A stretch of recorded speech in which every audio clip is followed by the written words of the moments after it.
Hello दोस्तों, स्वागत है आपका मेरे यूट्यूब चैनल पे। और आज दिन की शुरुआत होती है हमारी सूर्यदेव के दर्शन के साथ। जैसा कि मैंने आपको अपने पिछले मिनी ब्लॉग में बताया था हमारे फार्म हाउस के बारे में। और हमारे फार्म हाउस पे जो हमने फ्रूट्स लगाए हुए थे उनका फ्रूटिंग हो चुका है और वो काफ़ी रेडी भी हो गई हैं खाने के लिए।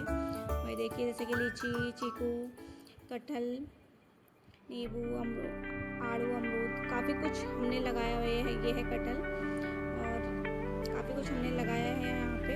और जिनका भी ये जो कि सीजनल है और ये काफ़ी टेस्टी भी है क्योंकि ये नेचुरली पकी हुई है, क्योंकि नेचुरल फ्रूट है जो नेचुरल तरीके से ही पके हुए हैं।